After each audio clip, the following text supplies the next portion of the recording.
Today on Thunderbird 4-wheel drive, we're back on the 4Runner. Keith's here with me. We're going to do front brakes, and I don't know if we're doing something else yet or not, but if we do, we'll film it. So stick around and watch front brakes happen on a 4Runner.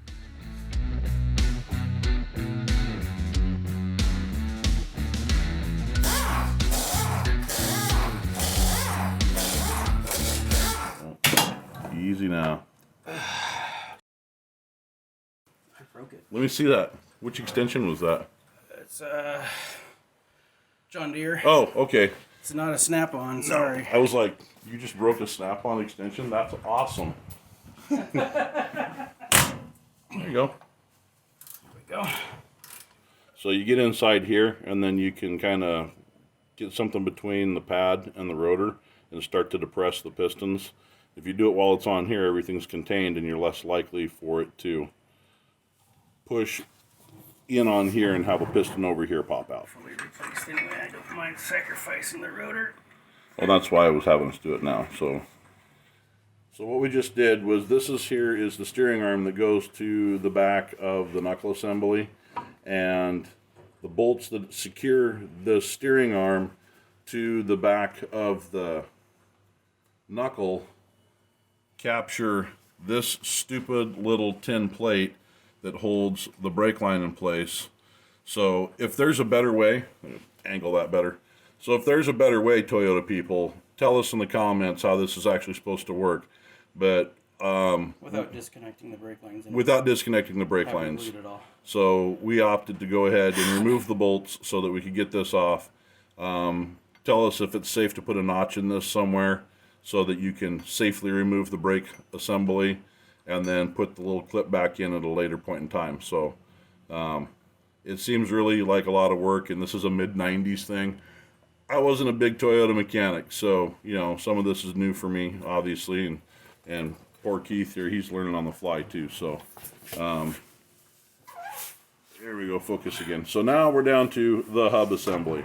So we're going to start disassembling our way back through here so we can get this off, so we can replace the rotor, so that we can check the wheel bearings and replace the seals and repack everything. And as soon as he gets that hub assembly piece off the center, we'll find out if I actually own the socket that is required to take this apart. So okay, so we got these outside nuts off, and if you look at the very tip of the pry bar, it's pointing to a split in a washer. Now these are cone washers, and they have a split in them so that you can expand them to get them out. And what we're going to do is we're going to take a chisel and we're going to catch it just on the back side of that taper, and we're going to tap it a few times, and it's going to allow it to compress a little bit because of that split, and it'll start to slide off that stud. And those are to help reinforce the physical connection of this hub assembly, this outer hub assembly, to the inner hub assembly when you tighten it up. So we will get one of these off and kind of show you what it looks like, and then we'll demonstrate taking another one off. So give us just a second here. So you want to get the angle of the chisel tip in there really good. Okay, there you go. And it doesn't take hardly any pressure to pop these little bad boys out. So if you got one of these, don't go to town on it with a big old hammer. Just hold the chisel at the correct angle, and you can even sometimes tap the outside edge to get them to pop, but it doesn't take much. So I'm sure we don't want to lose those. no, we have to put these back in. They are essential. Like us. Yes, like us. They're not. I'm not even going to say it because I don't want to have to edit it out.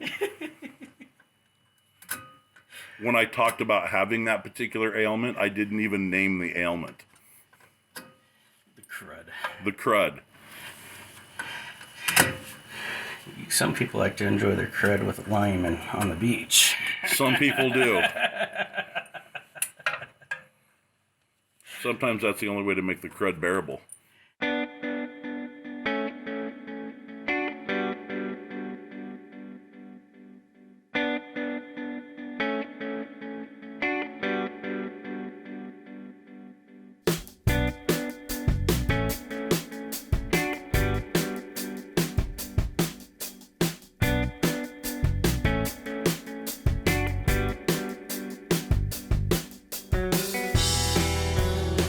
Moment of truth. I was worried about whether or not I had the socket that will take this off. Now, we know it is a hex nut, so that's a good thing. There's going to be, it's got a flag washer behind it that locks everything in place. So I'm going to have Keith find some brake clean in here. And we're gonna wash that out, and then we're gonna find the flag on the washer to get it tapped down, and then I'm going to go through my drawer of sockets, and I'm going to find the socket that fits this, and we're gonna go from there. All right, so Keith found the flag on the washer that we need to. So you're just gonna want to bend it away from the nut. So see how well that socket gets on there.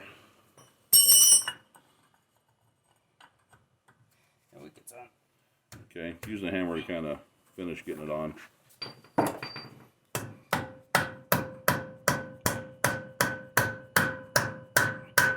Alright, now I'm going to go get the big Laracha. Not everything I own is Snap-on. Napa. Napa. Is that an Idaho company?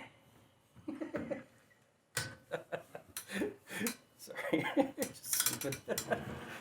Okay, nice and easy. Okay. Alright, so we'll get that all the way off. And you can see where someone in the past had done the chisel trick. And we won't be doing the chisel trick. We'll actually be cleaning that nut up really nice. Alright, so go ahead and set that aside. Let me get the most of the schmooze off before I put it down here. And now we take a pick or the chisel or something to kind of hook that washer to get the washer out of there. Just kind of grab it there. And one of these things are broken off here. Yep. These washers will become... Are they disposable? Well, they're kind of consumables over time if they get like taken on and off a bunch. Uh-huh. Yeah, this one's seen better days for sure.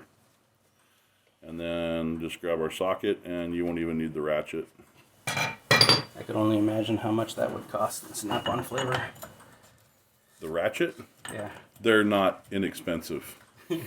I won't say, I hate the word cheap because cheap denotes something that's poorly built. Cheap denotes bad quality. Yes, cheap denotes bad quality.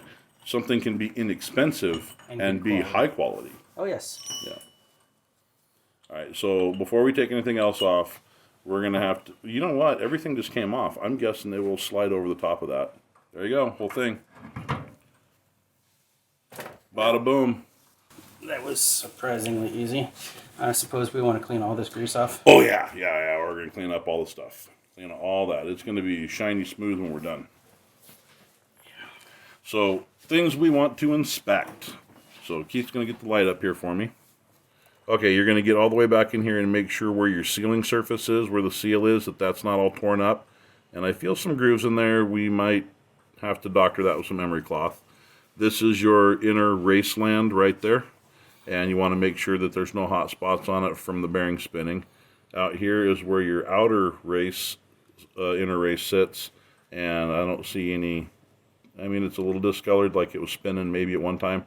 But the reason for that would be because someone used a chisel to tighten everything up. So you really want to use the right socket for doing this so that you can apply the right pressures on all the things so that it actually functions the way that it's supposed to function. So it's one of those excuses. Sorry, honey, I need to go buy a socket. Why do you need to buy a socket? Because I have to do it right for you and the kids. Safety third. If you want, I would just take these screws off and take the whole backing plate off and then clean the whole assembly up. Alright, so this is the passenger side outer bearing.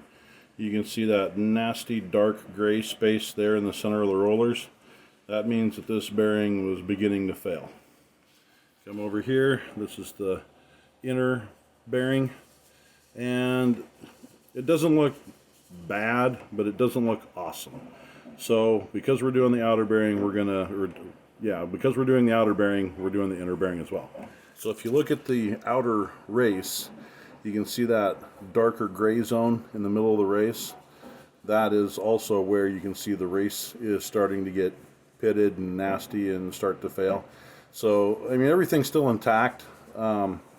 I'm something of a perfectionist when it comes to bearings, and I convinced Keith that it was a good idea to go ahead and do these while we were here because he was going to end up replacing these in the not distant future. So, and the outer race doesn't look horrible, but it's on the verge. There's just no point in going back with old wore out stuff. So we're gonna replace these.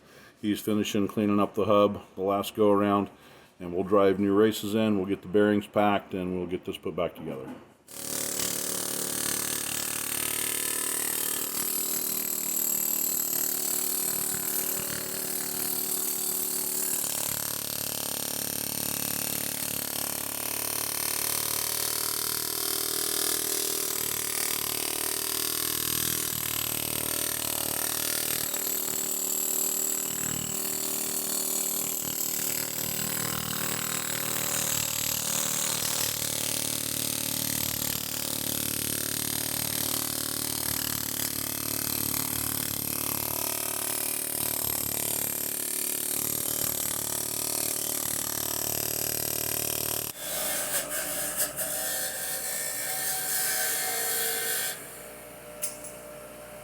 Keith's working on getting all the hardware wire wheeled off and ready to reinstall.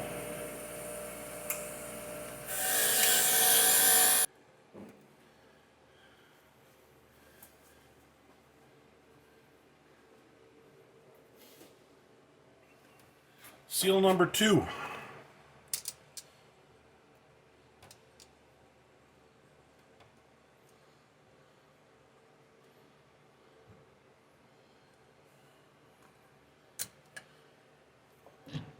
The cool thing is nobody will know that this is still the first wheel.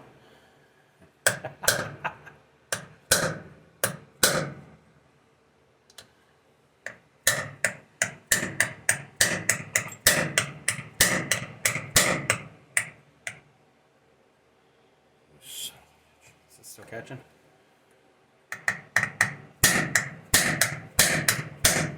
There we go.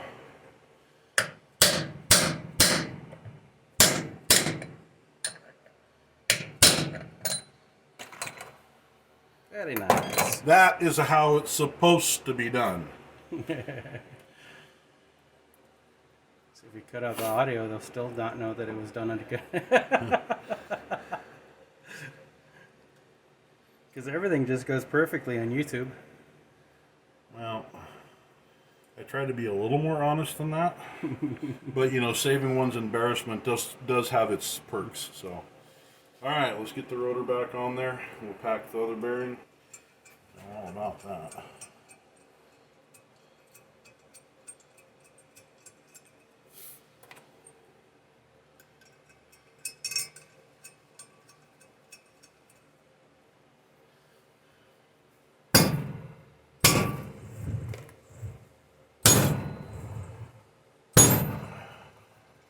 I can do this.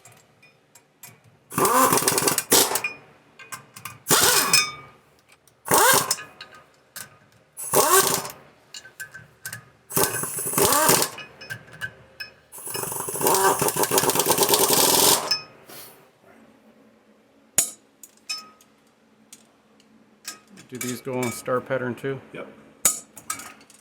Even more important to do this as that.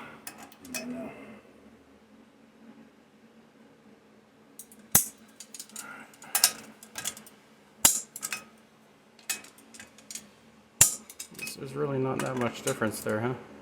Nope.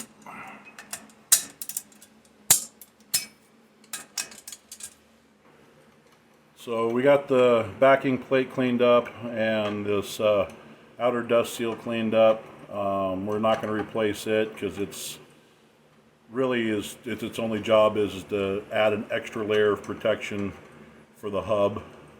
So we'll just put a swab of grease on that real quick, and once Keith gets all these bolts in, and we will get the hub put back on. As much as you can, and then put a whole bunch around the outside of the bearing too. Once I put On the rollers. like out here. Yep, out there on the rollers.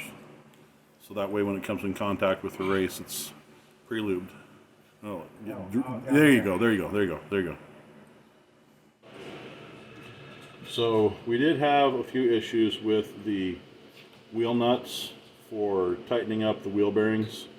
One of the nuts had been stripped partially at one time, so we took the better of the two and used it on the inside to get everything tightened up and preloaded on the bearings.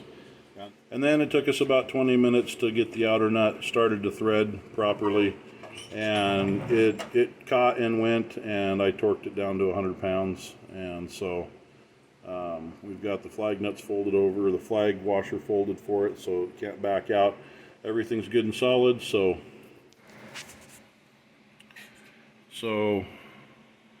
Keith's been working on this. I had to step away for a few minutes, but he got the caliper back on. He's got all of his new brake shoes or brake pads loaded in there.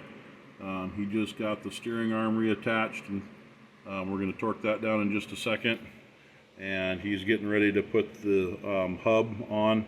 He's getting the RTV Cleaned out.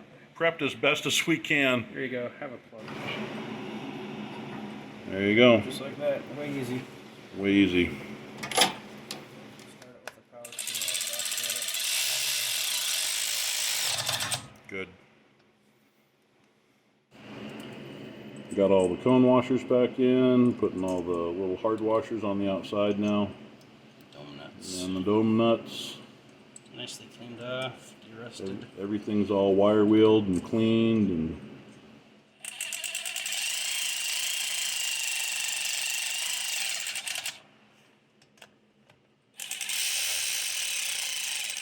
Should I be going star pattern? yeah. There.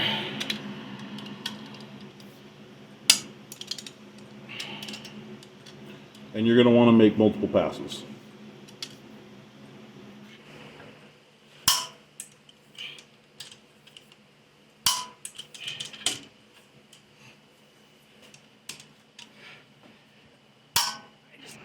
Go ahead.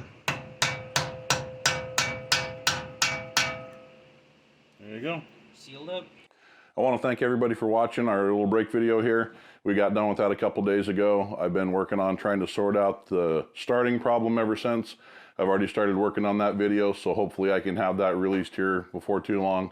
But thanks for sticking around for this one, and please check out these videos up here, and hopefully we'll see you soon on the next video to get the starting problem sorted out. See you then.